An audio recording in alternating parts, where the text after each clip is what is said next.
Let's get it.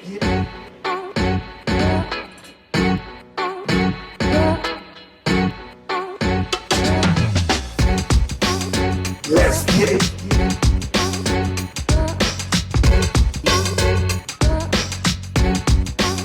Let's get it. Hey, what's happening? What's happening in Cincinnati? What's happening you guys across the country? What's especially happening in Lincoln Heights? That's what we're going to talk about today. What's happening, what's going on in Lincoln Heights, what's been going on, and where we want Lincoln Heights to go for our future, for the future. But before I start, I just wanted to tell you I have an awesome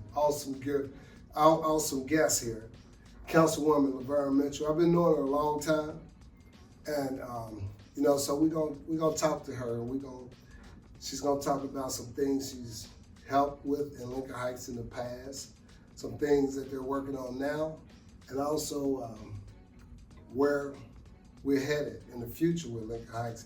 But before I get started, I need to tell you a little bit about me, and then just to help you understand why I have a heart and why I'm so passionate about what's going on in Lincoln Heights. I grew up in Lincoln Heights. Not just grew up in Lincoln Heights, you could say born and raised Lincoln Heights projects, Zone 15, right there, as a baby. And I'm the youngest of 10 in Lincoln Heights. And, we had a lot of issues going on in Lincoln Heights. As I grew up, I was around, of course, the drugs, the violence, different, sometimes not having enough on our plate in the home, especially being the youngest of 10, single parent household. I was around a lot of different things. But more importantly, just being around, and there was a lot of positive things in Lincoln Heights also. We're not gonna get into all this stuff right now, but I just wanna tell you about me and why I'm so passionate about Lincoln Heights. As I was growing up and being around certain things, I just developed that heart to always wanna do for our youth and do for Lincoln Heights. So I'll just share some things as and I did move away from Lincoln Heights, I would say, when I was about probably 19, 20, when I was in school. I was actually going to Cincinnati Technical College, which is Cincinnati State now. That's when I moved away. And the reason why I moved away is that, I kind of attracted a lot of negative things sometimes as far as individuals. I always wanted to fight me. And I always felt that I was just doing different things. Not negative things, just different positive things. And so I attracted some attention a lot. And my nephew, he came over to my house one day, he's like, "Charles, man, you need to move away, because if you don't, I believe you're going to end up dead or in jail." And with that, you guys want to know more about my story, just read my book. So I did move away, but when I moved away, I became a coach at Lincoln Heights YMCA. We had the YMCA down there, so I was coaching like right out of the gate for Lincoln Heights. We had some. I remember Bam. A lot of you guys know Bam. That was one of my players. Scotty Gordy, call him Gordy, and I loved it. And with that, I've always given back to Lincoln Heights. I started an organization, Black Positive Brothers and Sisters. Lincoln Heights concession stand had got burnt up. So our organization raised money, and we built a concession stand for Lincoln Heights, for the village of Lincoln Heights. During that time, I used to do scholarship awards banquets, and I made sure that I had kids from Lincoln Heights that was receiving funding from our organization. I mentored with Beach Acres for about 17 years. I made sure that I had kids. I used to go in there like, I need somebody from Lincoln Heights. Well, we don't have nobody right now, so I made sure that they got kids from Lincoln Heights. So I've always had that heart for Lincoln Heights. And, with that, we're gonna get into what we're here for. But I want you to know why I'm so passionate about Lincoln Heights, because I am a part of Lincoln Heights. Yes, you are. So with that, we're gonna start off with Councilwoman LaVerne. Can you start off, just give us a little information of where you came from and just where you came from. Well, Who are you? I know who you are, but tell them who you are.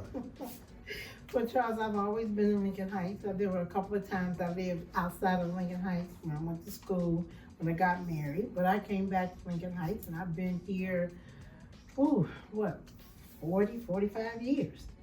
And I went to St. Simon's School, and then I went to Princeton, and went to Ohio State, came back, and looking at that picture over there of you and the football team with Jay and Paul, that was my first job out of college. I worked for the Lincoln Heights Community Facilities Building as a recreation worker and a community organizer. Oh, wow. That's where my passion started. There's nothing like going out, knocking on doors, and doing recreation from 1 to 10. So. All right, y'all heard it. Y'all heard it right there. So then tell me, what inspired you to run for council? And give us that year you started. Well, I just tell you how I worked for Dr. Glover up at Princeton, and we were driving home one night, and he said, "Oh, we're looking for some people to run for council." I said, "Okay." Little did he know, when you apply your college application, they ask you your goals, and I wrote down to be mayor of my community. Now, I really just wrote that down because I figured it sounded good, So, but I did not have that inspiration, but I thought it looked good. Hey, you knew to shoot for the stars, shoot for the sky. Right. And Mr. Mobley was at my church, and he was mayor, and a lot of people at St. Simon's at the time were very involved. Walter Espy, Walter Smith, they were just all involved. Gustine Spears, they were involved. And so when he asked me, I said, sure. And then that's how it started. All right, explain to me, because this is something that I understand how council works, but let's start off with that. Explain how council works. When you guys are hosting a council meeting, how does that work? Okay. Well, we have 7 members of council: the mayor, the vice mayor, and the other members of council. We have what is called the rules of council that dictates how council is supposed to run the meetings and any rules that we have to follow. But those rules of council are part of the charter. And the charter is how the village is run, not only for council, but administration as well. The manager, and all of the finances, how we're supposed to do those reports. So the mayor that's her meeting or his meeting. The mayor runs the meeting. That's her courtroom. So, and then we have our clerk of council who takes the minutes. And when legislation is presented, we get it ahead of time. We have an opportunity in committee of the whole to review it so that we have any questions, talk about it with our village solicitor. And then we vote. And it's up to you. Everybody has one vote. It's just one vote. We can ask questions. We have an order on the agenda, how the business meetings go. And that's pretty much. But now we have committees. Different committees. We'll get into that in a minute. Okay. So I've been to council meetings. So Lincoln Heights, Cincinnati, but now you have a list where you can sign up to speak to council members, correct? Yes. So when I sign up and I want to speak, I get 2 to 3 minutes to tell you what's on my heart and what I feel that we need, even if I feel, whatever it is, if you feel you want somebody to work on something, you feel you want to do something. When I'm speaking, the reason why I'm bringing this up for a reason, because I was at one of the council meetings. And I it have to be, I wanted to explain. Now, if I'm talking to the council and I'm telling them tell them things that I want, and I'm asking a question, is it in your rules where that question does not have to be answered, or how does that work? Yes. Again, it's up to the mayor. Typically, you get the 2 to 3 minutes to speak, And council does not have to respond because it's hearing of the public. You get your opportunity to ask us questions, and we don't have to answer. And it depends on what it is. If it's a simple answer that we have to give, but if it gets involved, then it's about, you can talk with the mayor afterwards or any council person. Sometimes we have people come up and want to address a council person. That's not the way to do it, to address the mayor. And if the mayor so decides, they can say, yes, councilwoman, councilman, you can answer that question. But typically, we do not, because if you have people on there to speak, and individuals who come to speak, we don't want to have a dialogue. It's just, if we answer the question, that's it. Then there's another question, second level questions, and that's, you can go to any council meeting and typically they do not respond. So if I'm coming to council and I have some issues and I have some concerns and I'm talking to council and I want them to respond, how do I get them to respond? What needs to take place? It depends on what you're saying. If you're asking about something that we're doing or legislation that you heard, we say come to the committee meetings, because that's where the work is done. That's where the questions are asked. But if you're coming to the council meeting, the best thing to do is to say, this is my concern, and I'd like to meet with so-and-so afterwards. So the committee meetings, council meetings are like how often a month? Council meetings are the second and fourth Mondays of the month, unless there's a holiday. 6:30, what, 7? 6:30 is our committee of the whole, where no action is done. We're just reviewing what is going to be on the agenda. Council starts at 7:30. Okay, and the committee meeting is when? So if anyone have some questions, they come to the committee meeting, and that's Come to when the you committee go meeting. sit and have Right. that dialogue. We have 4 committees. We have law and safety, finance, economic development, and recreation. And so those meetings are usually 5:30 and 6:30, the first and third Mondays of the month. First and third Monday of the month. Mm-hmm. Okay, and so now one of my other questions is that now I talked about the recreation when I was a coach at Lincoln Heights, and it really it bothers me to go through Lincoln Heights and we don't have a recreation center, we don't have a library, and that's one of the questions I don't understand, and I know it's about finances, but what do we need? Okay. Why don't we have one, and what do we need to do to get this in Lincoln Heights for our community? Okay, well, first let me correct you. We do have a recreation center, and that's St. Monica's. St. Monica. Okay, so we don't want to negate what St. Monica Center has done for not only you if you went there, but I went to St. Monica. okay, I went to St. parents. Monica, and you know what? Let me ask you. Let me help. But I understand what you're saying. It's kind of like it's a different situation because when you say St. Monica's, I know the sisters run the St. Monica Center, right? Yes. Right? Yes. And when you say recreation center, I'm thinking recreation center like a YMCA, you walking in, membership, and But so. let's go to the YMCA. Let's talk about the recreation. First of all, I worked recreation, right, when we had the Lincoln Heights Community Facilities Building on Adams. And we had skating in there. That's probably why all the ducks, and we couldn't keep it heated and all of that because all that dust going up. But we allowed skating. We had the recreation activities there were minimal. We had pool. We had the little game Smash. We had the table games. And that was basically about it. I did a bowling team, took kids bowling every Saturday. And that was what neighborhood services did. It wasn't Lincoln Heights. But there was the YMCA. That was held at the high school.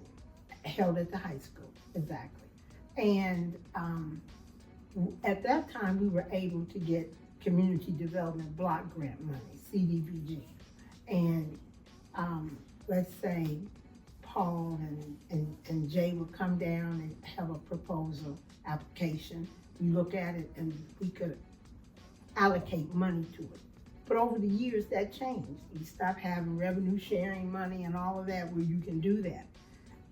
So then we contracted with the Y. Help me understand. Okay. So that's new to me. Revenue sharing money. Help me understand what that is and why it's not there anymore. That was funded OEO, Opportunity, Office of Economic Opportunity. Okay, federal monies. So federal money started drying up. Then you had to start looking for your own funds. So we used the CDBG. We paid. We gave money to the Y, and then the Y would pay us back the rental of the facility, okay? So with the YMCA running it, they contracted it with us, right? We didn't have any funds. We didn't pay anybody. That was the YMCA. So when it got to the point where we needed funds, the YMCA needed funds, we say, okay, charge $2 to get in. People didn't want to pay $2. Guys didn't want to pay $2 to come in and play basketball. But we had to have some additional funds to keep it going. Yeah. So if you look at any other YMCA, Chris Nams, and I was getting, I didn't want to pay $2. Like, why can't just come in and because this is it. We like it's ours. Yeah. But you cannot run it without finances. So when folks didn't want to do that, right? The village had to pay the gas and electric fare. Those $2 would just help the YMCA do programming, right? We had the GE Elfins contacted me one time. I think I was chair of recreation at the time, and they came in and they took one of the rooms, redid it, put a TV in there. So we did go out. The village did go out and look for money. I had Shropshire put in the new scoreboard, and then I remember when we got that new scoreboard. We was hyped. We was excited. We had tournaments running down there for a while. Mm-hmm. Yep. So, what about the library? Let's go back to the library, which was at the facility community building. That one little room. So it really wasn't a library. It technically is a depository. You come and get your books, take them out. But when the building closed, right? When neighborhood services shut down, when the welfare, because we had the welfare department in there, we had a job developer, and the health center. So when those funds dried up, that's why the depository stopped, because the whole building could not be ran. And the only thing that was left there was the health center. So, and I understand the fact, because, a lot of times you have funding, because being a nonprofit, I have a nonprofit, so, I get hard looking for funding, looking for people to support you and different things, but how do Lincoln Heights bring funds in? And I'm assuming, you have companies there, like off the highway. I don't know what you have some factories off the highway. You have some restaurants there, and I know homeowners, and that's pretty much where your funding come from, or where the majority of your funding come from. The majority of our funds to operate the village comes from earnings tax. When you pay your taxes, a lot of people think it's property tax. That's not the case. Earnings tax, withholding taxes from the companies that are there. They pay withholdings from their employees, right? And then anybody living in Lincoln Heights pays taxes. That gives us about 50 to 60% of our funding. And then you get the property taxes, right? The county collects the property taxes, not Lincoln Heights, right? But they send it to us. And so we have to do what is called a certificate of resources, or a tax budget that we send down. They send it back saying, this is how much money you are expected to give. Don't mean you're gonna get it, but the county then goes over what we send down based on what we see the tax earnings are and the property taxes. And so I remember this is crazy. When I was gone from Lincoln Heights, and my mom kept telling me I got letters from Lincoln Heights, and they was trying to collect taxes from me, so I had to prove when I moved from Lincoln Heights, moved out my mom's house, I was like, man, I don't, you know, I'm young then. I'm not paying no taxes on Lincoln Heights, but I live in the city. So I had to bring something, my and so what we try to do, documentation down. Charles, is we have sent letters to, let's say, Centennial, Mariana Terrace, Oak Park, White Cliff, any of the multifamily housing to say, when somebody moves in, let us know. When somebody moves out, let the tax administrator know. That's how we begin to say how much money we think we're gonna have, because if someone is paying their taxes and then they move, we don't know, then we'll think that we still are going to get that amount of revenue. The other way that we get revenue, we can write grants, but grants are temporary, right? Grants are temporary, and it depends on society at the time, what's going on in the world, who wants to give some free money. So that is another place that we get money. We apply for our streets, we apply to the state for the state capital improvement program. Just gave us some money. Lincoln Heights have some streets that's been redone. Yeah. And I see that. So that funding came from the state. That came from SORTA. Some of that came from SORTA. When we passed the Metro levy, SORTA is giving various communities money on certain rounds. You know, like Woodlawn gets something, Laughlin, all the other communities. We just happen to be in the first round. So we've got Chamberlain and Douglas done. We're looking at Adams, Cary, Van Buren. And so it depends on, for the state, you have to do a match. It's not free money. So we have to say, yes, we'll pay our $150,000. So right now, some of our streets that we've done, we have until 2038 to pay it off. So you do that over about anywhere from 10 to 20 years. So we do have to pay something. They're just not giving us free money. We have to have our matching share. Got you. So what, when you guys are voting council, I was sitting in council and you know, you guys was talking about voting and I wasn't really paying attention because I was just visiting. This was probably, I would say, a couple months ago, but it was you can remind me or tell me what it was. You guys was trying to vote on issue to help bring funding, and you guys couldn't do that vote. Tax levy. So what was that about? I was sitting in there when you guys was talking about that. We could not vote on it because we didn't have a quorum. So we can talk. Explain quorum. A quorum is we have to have 5 individuals to have a council meeting. If we don't have 5 individuals, we can't even open. How many members on council? 7. It's 7, so you have to have 5, right? That's the majority. And so we have been trying to, we wanted to put a tax levy ballot on in November, right? It's past November. And we've been working on it since the beginning of the year with our interim village manager, Mr. Lemon. We talked about it in economic development. We talked about the tax levy in finance. When the legislation was ready, we couldn't vote on it because we did not have 5 people. We had 6 people on council because in November, no one ran for the open seat, okay?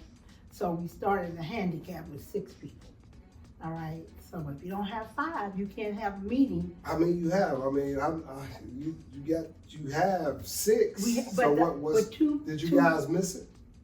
What, the ballot? The voting on the levy. Yes, because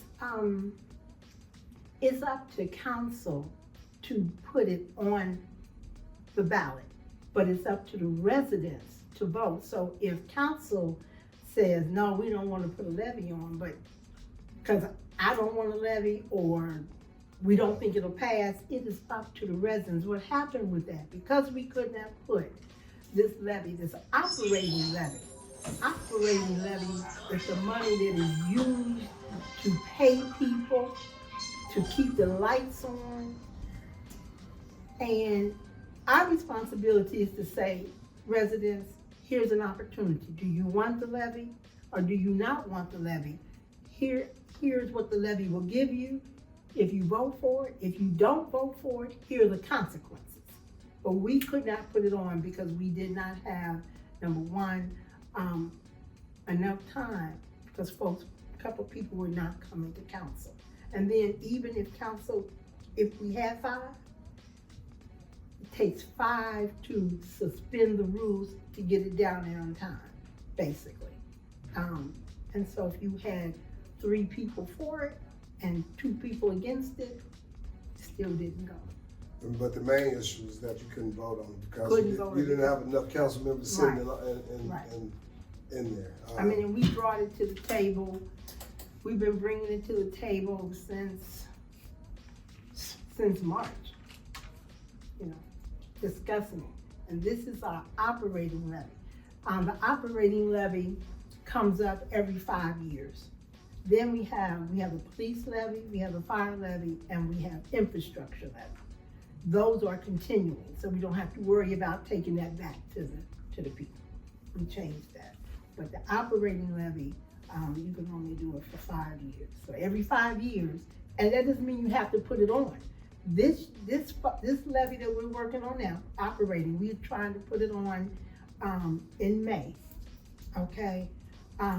Because if we don't, we're gonna be in trouble in 2026. Can you say what kind of trouble, or you can't really? When you say trouble, what's trouble? Trouble is we will be faced with a impending fiscal emergency, and the village of Lincoln Heights has been through fiscal emergency at least twice. When I was the village manager, we were faced with that, and we were able to avert it because we had to come up with a plan. And fiscal emergency, when they come down, first they'll put you in the fiscal watch, the state auditor. Okay, we watching you. You're having some issues. So that means people will have reduced hours. Somebody may get laid off. And this is the things that we did before. City Hall was closed maybe on Fridays. Spending becomes needed. What exactly needs to happen for this? I don't want to see that happen. What exactly needs? Nobody. Yeah. What exactly needs to happen for that not to happen? If we are able to put it on the ballot, if council members vote to put it on the ballot in May, residents need to come out and vote yes, so that we would make it retroactive to January 1st.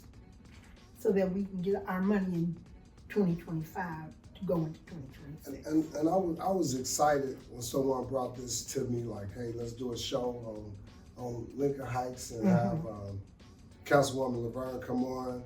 And I was excited because I understand how important it is for our citizens, for Lincoln Heights citizens to start coming down to the meetings, come down to the council meetings, come down to the committee meetings. The committee meetings are important because you see how the work is done. How the government has ran. Right, and then we take it to council. By the time it gets to council, it's been, we've been marinating on it. It's been massaged, it's been tweaked, and we come to council to actually do the legislation. Yeah, and I do. So I understand that, and it's important to go to these meetings because.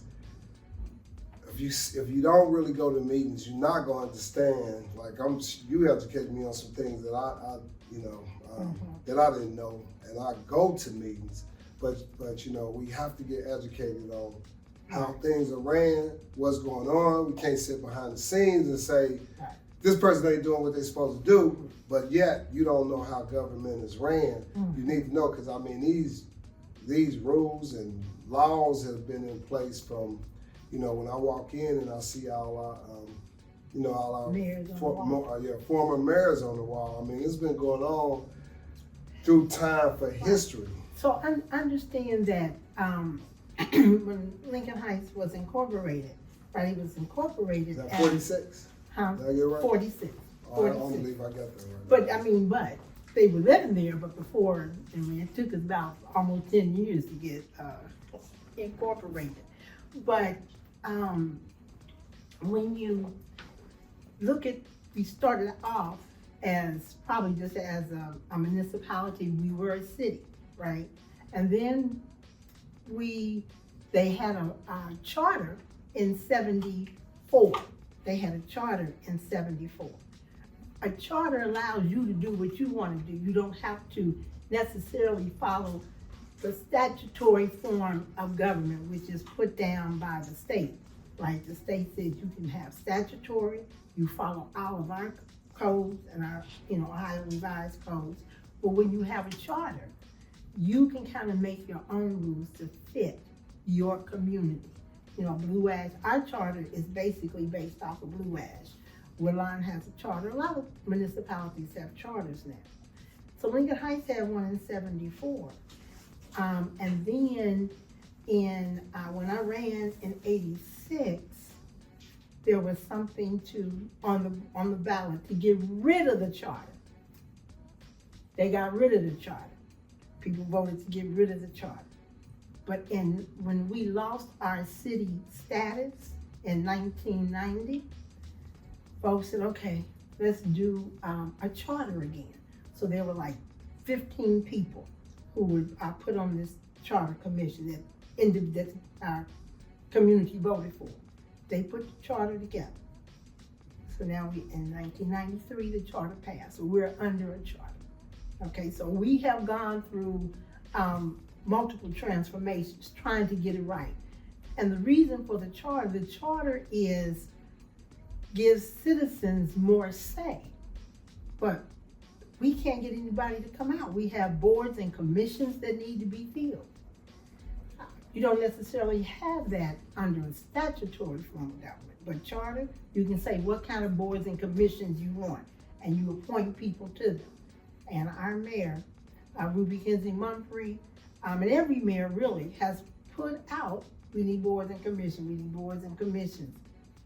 For the last 3-4 years, we have not had hardly any commissions, and the planning commission is really most important. How many people need to be on? I mean, how many citizens are you looking for? How many you need? It depends. Some commissions have 5, some have 3. Okay?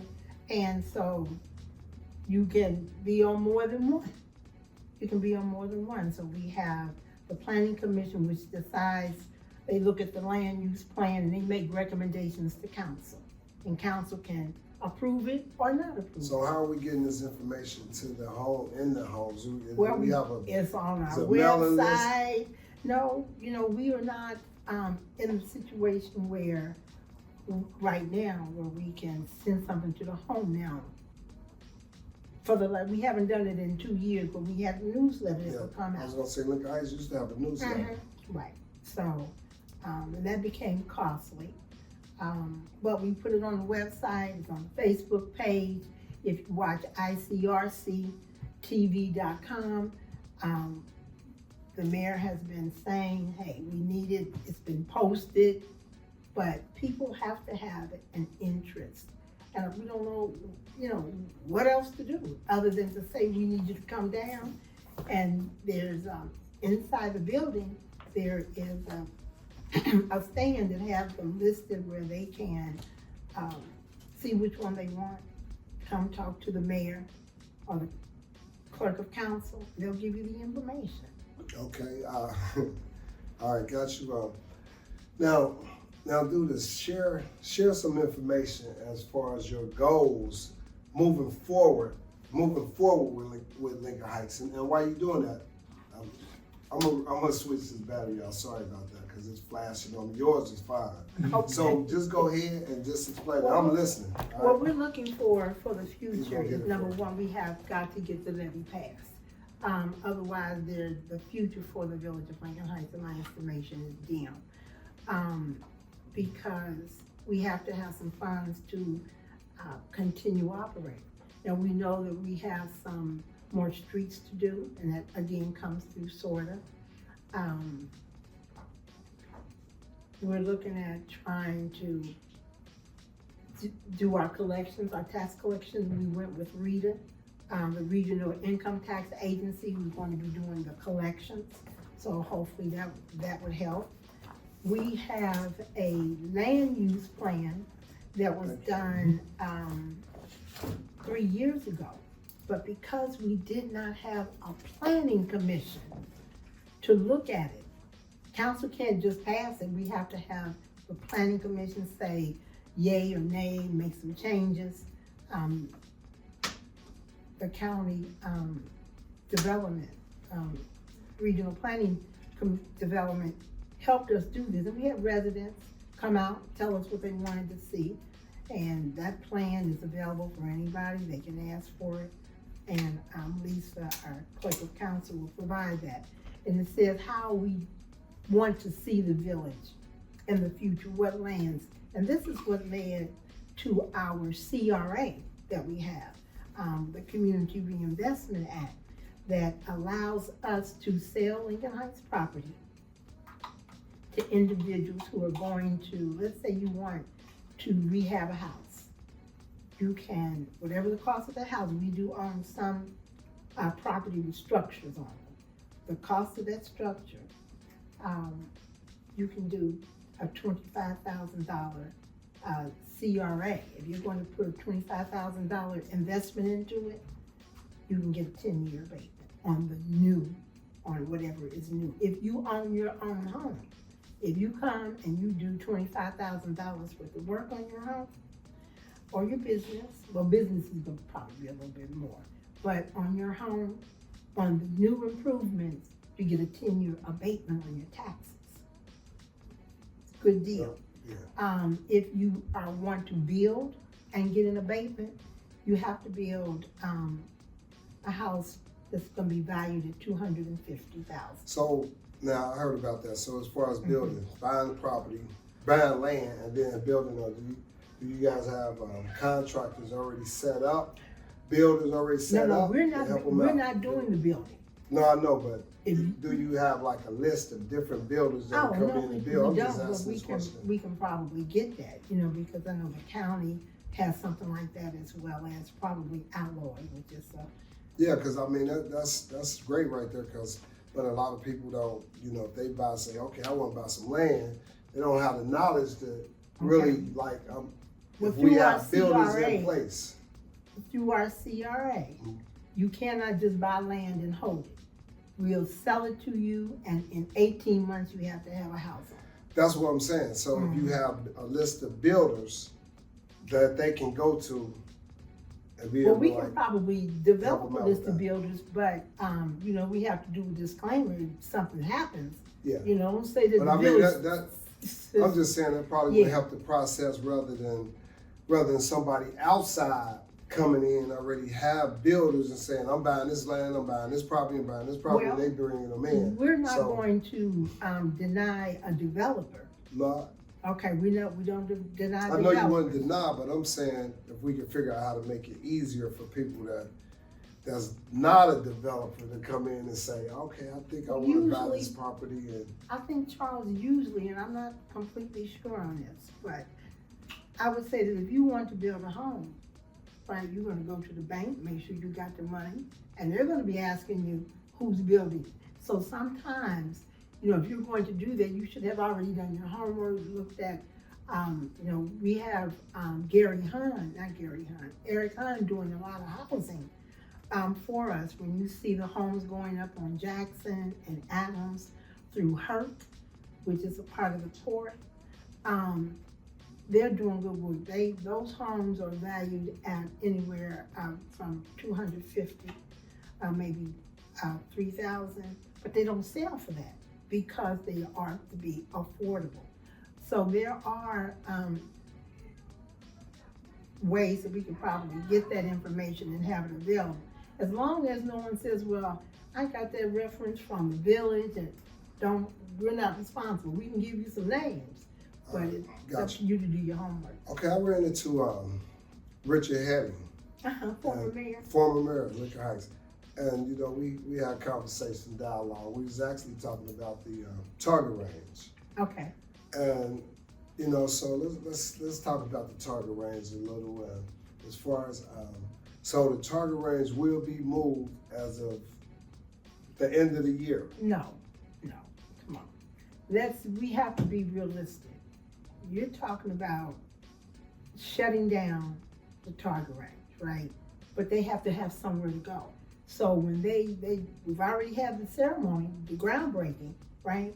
But it'll probably be another year or two before it is actually ready for them to go out and close that down over there. So when they did the groundbreaking, what was the groundbreaking for? I was just under the impression. Yeah, the groundbreaking was to for the new range. You know how they do the ceremonial type thing. That's what that was. Yeah, that's what that was, and it's a good thing. You know, people have been trying to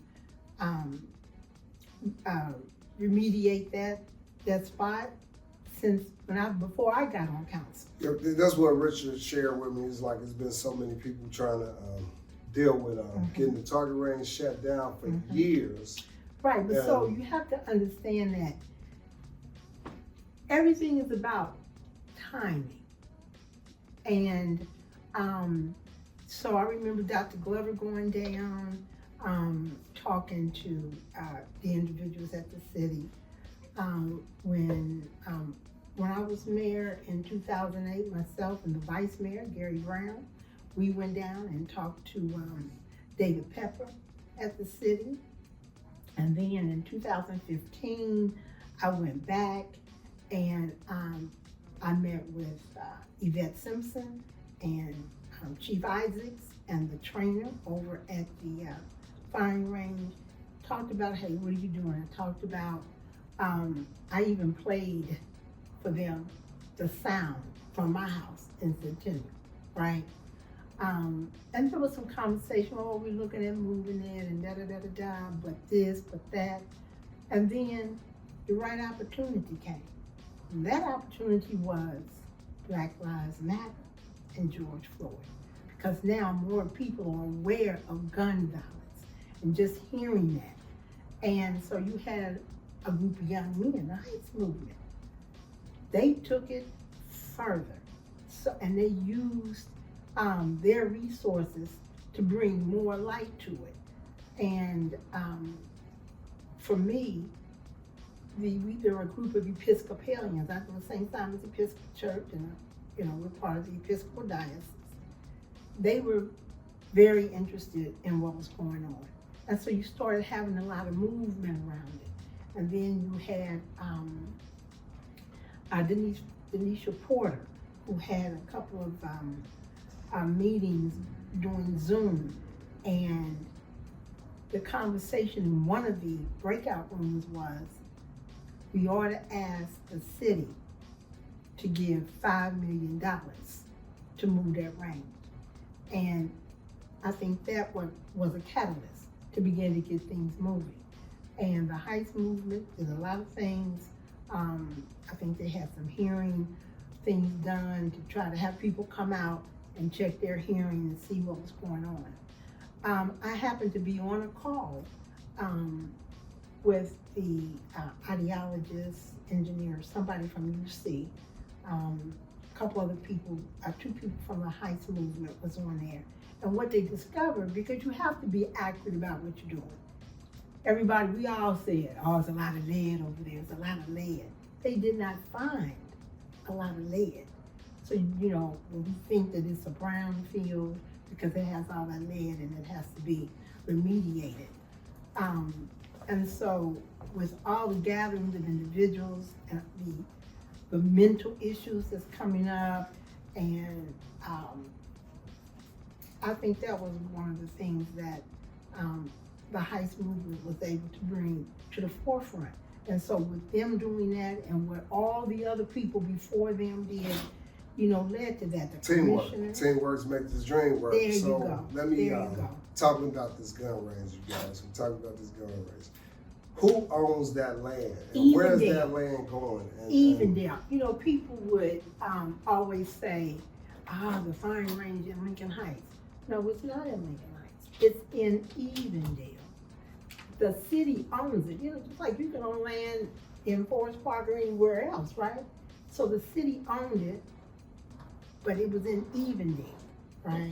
So Lincoln Heights did not, we just were victims of it, so to speak.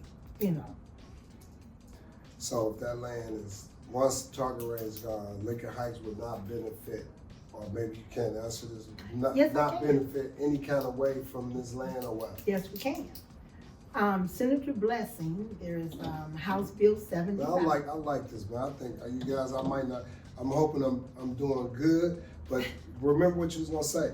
But I think I'm asking some hard questions here, some solid questions. But remember now, if you guys watching and want me to ask something, go to the committee meeting and she will finish up. When is that committee meeting? Because we got like 6 more minutes. 6 more minutes, okay. So when is our that committee committee? meetings are the 1st and 3rd at 5:30 and 6:30. So we post them every Monday. Go to call down Lincoln Heights. That's right. What's Lincoln Heights number? I know it's 733-513-733. 5900 5900. 5900. Call and go to that committee meeting and just start getting into what's going on, because I'm really I'm enjoying this, and I got a lot of But before we questions. end, let me get to finish how that. Lincoln Heights can benefit. So Senator Blessing has introduced in the General Assembly this year a bill that would say that would form a JED, a JEDD, Joint Economic Development District, which will allow 2 villages to share revenue, tax revenue. And of course, it'd be a long drawn out agreement and who get how much, but this is what he has introduced. The Senate has already passed it to say yes, 2 villages. And an example is Evendale and Lincoln Heights.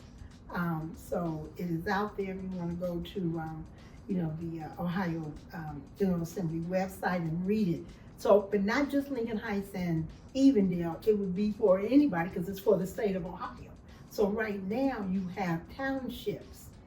2 townships don't, if I'm not mistaken, pay taxes, but they can share taxes of 2 adjoining townships.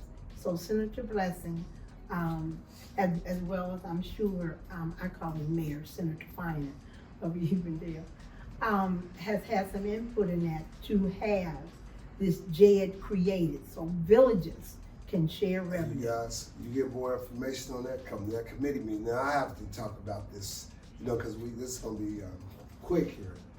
Lincoln Heights High School, that historical ground.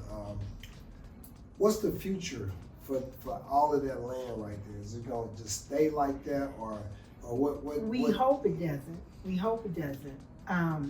And at this point, the village has no funds to develop it, okay? But in our land use plan, which I'm sure that since the Planning Commission has started to meet, it's going to bring that we can pass that land use plan.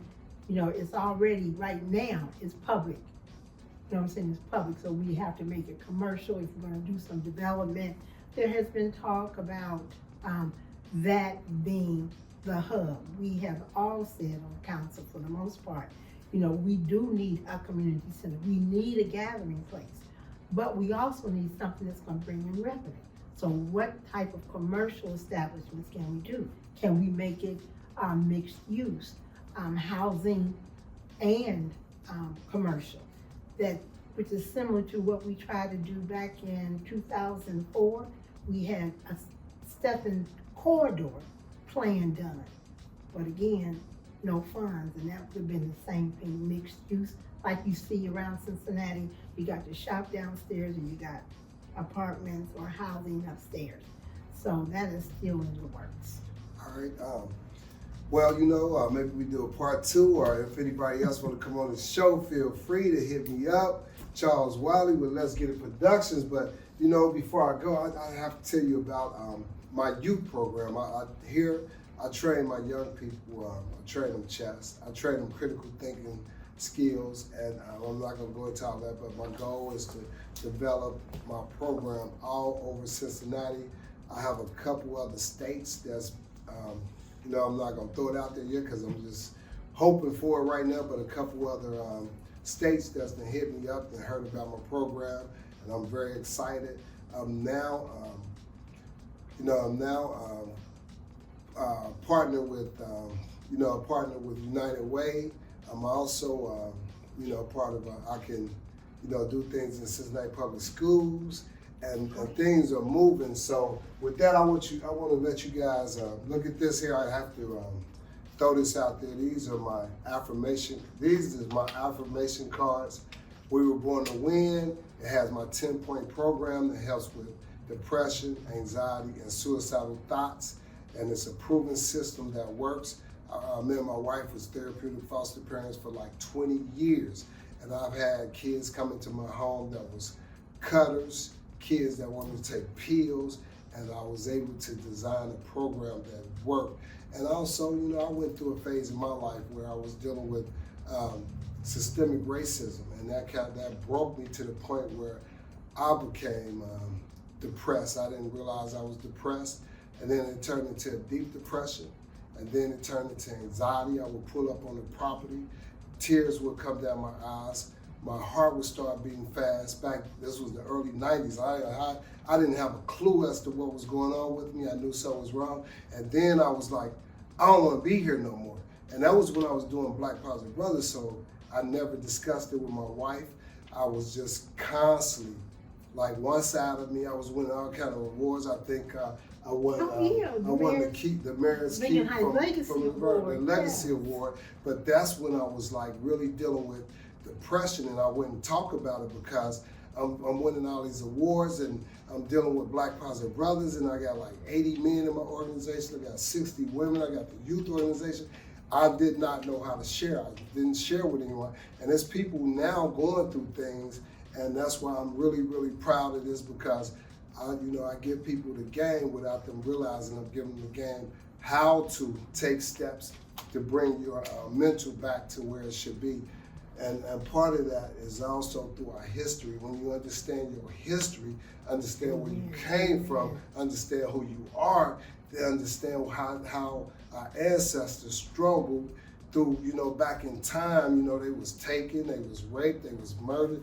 When I really like dug in and thought about that, who am I to feel sorry for myself because I'm going through systemic racism? So with all of this, that's why I was able to help individuals. And if you want to know more about Charles Wiley, hit me on Amazon, get my book. All you guys should have my book, because if you support me, you support my youth program. The one, To God Be the Glory, I use that to speak in churches. I have a church in New York I'll be speaking in, and We Were Born to Win. I deal with kids, youth, helping them understand that they were born to win, because we all was born to win. So with that, I just want to thank you and Councilwoman LaVerne. I appreciate you being on here. And I have to say this to my community, Lincoln Heights. I know we're dealing with some issues, but we're going to work through this. And I just want us to work through it and move forward. But we have to work through it respectfully, because I haven't always agreed with LaVerne with everything, but I would never, ever disrespect her. She's one of our queens. So with that, man, we got to do it a different way. But we're going to get through it, and everyone is going to be all right. And that's what I have to say. You have anything else you want to say?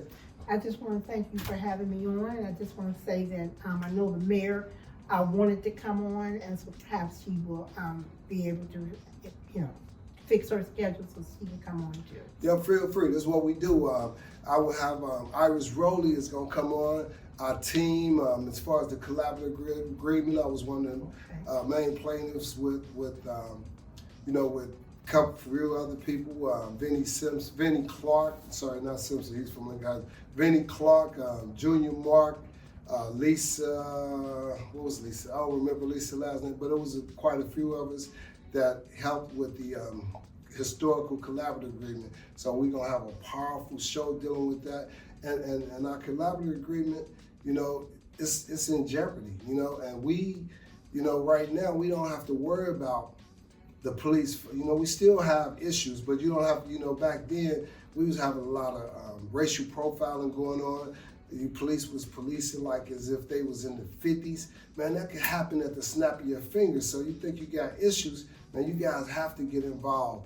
You know, so that show will be coming up. And with that, you guys stay strong. It's your boy C-Dub. Love you. Shout out to Marvin Bucks. I'm about to go to his Christmas party. He's been doing it for like 20-some years. He's supporting about, I think, like 500 youth. Oh, last one more thing. Shout out to United Way, because they helped out with giving Christmas to a couple families that I recommended, and we have gifts all over the place here. So these families will be getting these gifts. With that, peace. Let's get it.